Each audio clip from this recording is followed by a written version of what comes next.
What is AI? Imagine a super smart computer program that can learn and act like a human in some ways. That's kind of what AI. કે અત્યારે એવા બધા programming computer programming આવી ગયા છે, એટલા બધા smart programming આવી ગયા છે કે જે હ્યુમન ની જેમ એક્ટ કરે. તમને રિસ્પોન્સ આપશું તમને એમ જ થાય કે માણસે જવાબ આપ્યો, right? Machine that mimic human intelligence. AI lets computers to do tasks that usually require human smarts, like recognizing face, writing different kinds of creative content, or even making decisions. બરાબર? કે પેલા કેવું હતું કે પેલા આપણે AI ને એવી રીતના સમજતા હતા કે એને કહી દીધું કે 1 ને 1 2 2 ને 2 4 4 ને 4 8, પણ હવે એની રીતના જનરેટ કરવા માંડ્યું. પેલા એને જેટલો ડેટા આપ્યો હોય ને એમાંથી રમતું હતું. હવે ક્રિએટિવ આન્સર પણ આપવા માંડ્યા. બરાબર?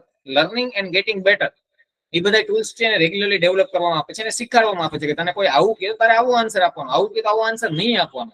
તો એ બધા મોડ્યુલ છે હજી લર્નિંગ બેઝ ઉપર છે, પણ તેમ છતાં એટલા બધા પાવરફુલ છે કે ઘણા બધા જણાની જોબ અને ઘણા બધા જણાનો વર્ક ઈઝી કરી દે છે. બરોબર? તો જોબની વાત તો આગળ જતા આવશે, કેમ કે આની અંદર પણ બહુ મોટી આઈટી ઇન્ડસ્ટ્રીની કન્ફ્યુઝન છે કે ઘણા એવું કહે છે કે AI થી જોબ જશે નહીં અને જનરેટ થશે, અને ઘણા એવું કહે છે કે AI થી જોબ જશે. હવે એક સિમ્પલ વસ્તુ છે કે જ્યારે ઇનોવેશન આવ્યા છે પછી એ કદાચ ઇનોવેશન મશીન ની અંદર હોય કે મશીન લર્નિંગ ની અંદર હોય કે પછી AI ની અંદર હોય. જ્યારે કારખાનાની અંદર મમતા મેમ જ્યારે કારખાનાની અંદર મેન્યુઅલી કામ થતું હતું ત્યારે ઘણા બધા વર્કર્સ કામ કરતા હતા. આજે સીએનસી ના ઓટોમેટિકલી મશીન આવી ગયા છે, તો એક જ માણસ 3 અલગ અલગ મશીનની વચ્ચે ઉભો રહી અને 3 મશીન પાસેથી 5 ગણું કામ કઢાવી શકે છે. એમાં રાઈટ? તો કહેવાનું મારું એ છે કે ક્યાંક ને ક્યાંક ધક્કો તો લાગશે. એની સામે સીએનસી મશીન રિપેર કરનાર, સીએનસી મશીન ઓપરેટિંગ કરનાર, સીએનસી મશીન રિપેર કરનાર, સીએનસી મશીન ઓપરેટિંગ કરનાર અને એના જેવી બીજી ઘણી બધી એને મેન્યુફેક્ચરિંગ કરનાર જેવી જોબની ઓપોર્ચ્યુનિટીઝ મળશે. તો ધક્કો બી લાગે છે અને ઓપોર્ચ્યુનિટી બી મળે છે. મેકિંગ અવર લાઈફ ઇઝીયર, કે આપણી જે લાઈફ છે ને ઈઝી બની જશે. હવે તમે કહેશો કે કેમ? તો હું તમને એવા સરસ પ્રેક્ટિકલ ઉદાહરણ આપીશ કે જેનાથી તમે પણ આજે થોડુંક એક્સપિરિયન્સ એક્સપ્લોર કરશો અને તમે બીજા 5 લોકોને પણ કહેશો.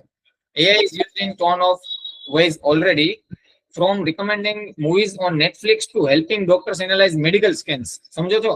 નેટફ્લિક્સ ની અંદર મૂવીમાં પણ એનો ઉપયોગ કરીએ છીએ અને ડોક્ટર એને પોતાના રિપોર્ટને એનાલાઇઝ કરવા માટે મેડિકલની અંદર પણ આ બધી વસ્તુ કરે છે.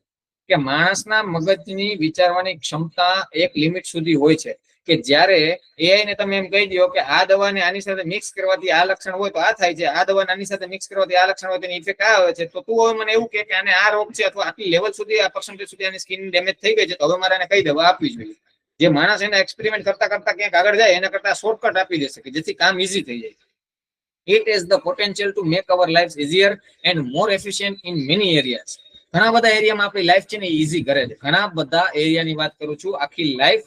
અને AI ડિસિઝન લેવા માંડશે ને આગળ જતા એક ફ્યુચરમાં ઘણા બધા લોકોએ સ્કેરી વાતો કરી છે. મોટા લોકોએ, એલોન સર છે યા ફિર ઝુકર સર છે યા ફિર મોટા લોકોએ વાત કરી છે કે હાર્મફુલ તો છે જ, ધ્યાન નહીં રાખીએ. બરોબર? કેમ કે આગળ જતા એ જ તમને કહેશે, એ જ થવાનું છે કે પ્રીતિમ રોજ મોર્નિંગમાં બ્રેકફાસ્ટમાં આ ખાય છે, નૂનમાં આ ખાય છે, ઇવનિંગમાં આ થાય છે, તો 6 મહિના પછી પ્રીતિમ નો 2 kg વેઇટ વધવાનો છે. 4 દિવસ એને કહેશું કે મેં શું ખાધું મેં શું પીધું, એટલે તમને કહી દેશે કે 6 મહિના પછી તમારો 2.5 કિલો વજન વધારે હશે.